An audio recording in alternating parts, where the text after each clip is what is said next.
Karen considers bidding on several items: the Roseville Freesia candlesticks, the set of wok mixing bowls, but refrains.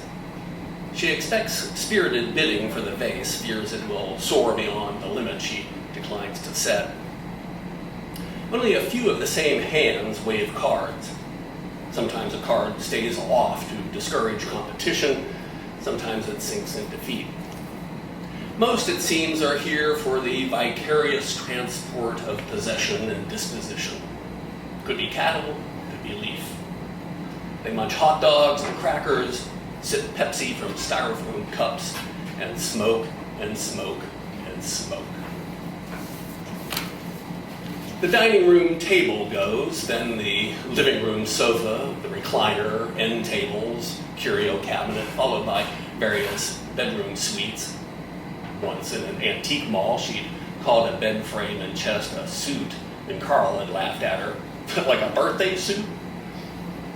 Either deftly or indiscriminately, the auctioneer mixes estates. Where had Mother kept that faux Tiffany lamp, or was that someone else's? And furniture with furnishings. The bidding moves swiftly, yet tedium intensifies.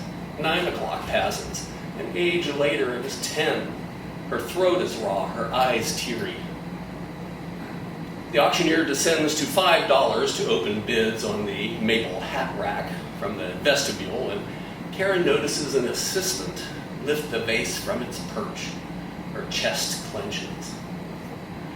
$20, number 42. All right then. Jugtown vase, Chinese blue, real collector's item here.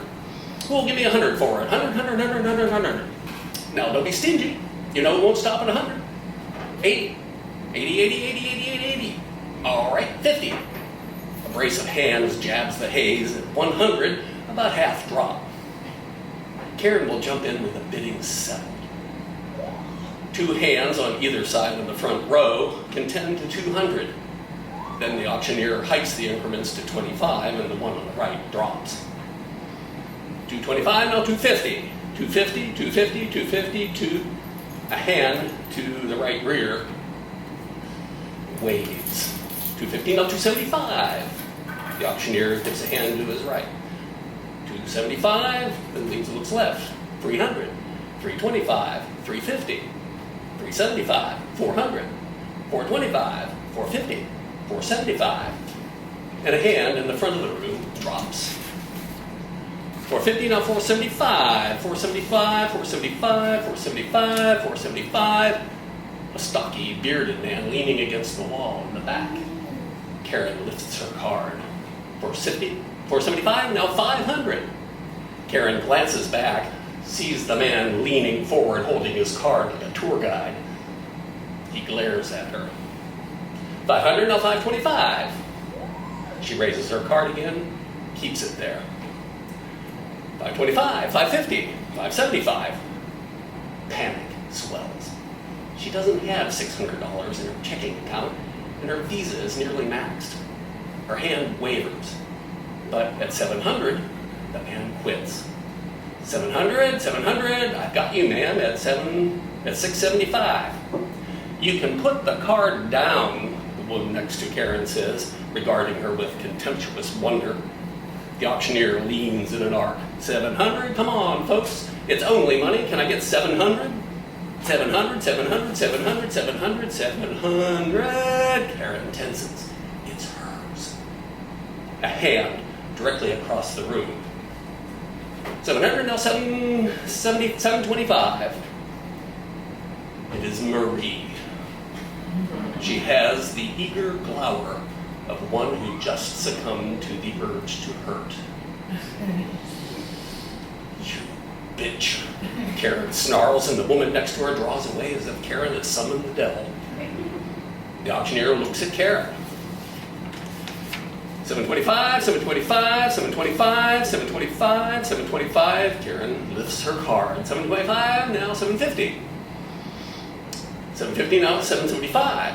Karen lifts the card again. She notices the room has quieted. Has Marie come just to thwart her?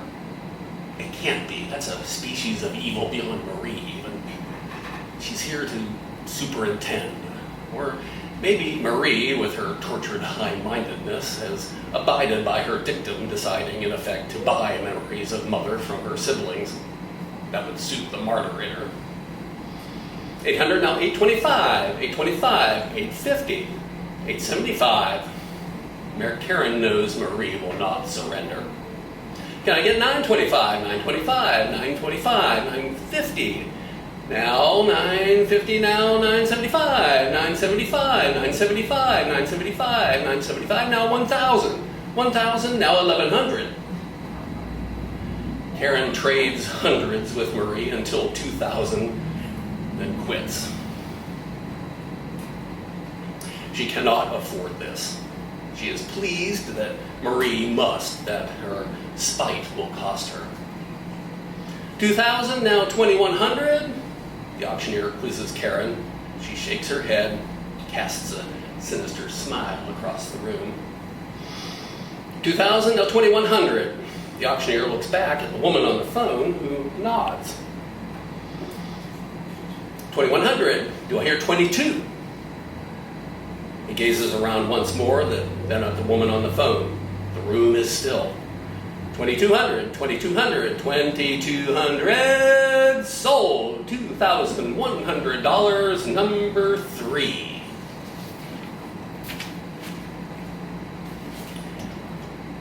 It is a splendid October noon. Sienna leaves along the sidewalk.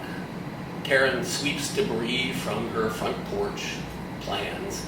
A swing, a shade, chairs and a table. She remembers the Adirondack set from Mother's backyard, wishes she had bid.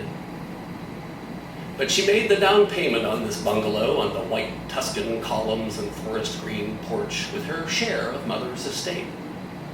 And she soothes in rooting and knowing that the home she fled and what she could not take from it, could not buy from it, has bought her a home at last.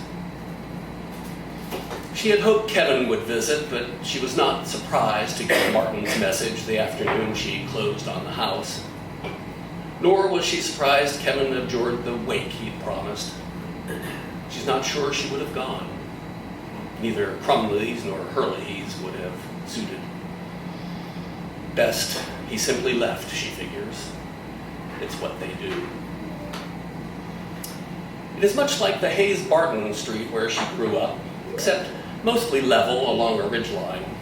Wood and brick and stone, short lawns, cracked concrete, parked cars.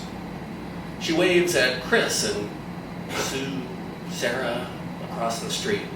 He tugs at their golden retriever. She pushes a baby carriage. A postal van pulls up, stops with its blinkers on, and a ponytailed man in uniform strides up her walk with a box. He claps a boot on the porch floorboards and, with the box on his knee, hands Karen a clipboard and pen. She signs and takes the package, about half again a shoebox. It is a return address in San Francisco, a business name that means nothing to her, but as she slices the tape, the possibility dawns on her, and the letter atop the foam peanut packing confirms it. Carlson and Sons Mortuary, by Kevin's direction and with deepest condolences, has sent his ashes. Beneath the letter is an envelope. On a ludicrously florid sympathies card, Kevin has written, "Finally involved in a great work of art."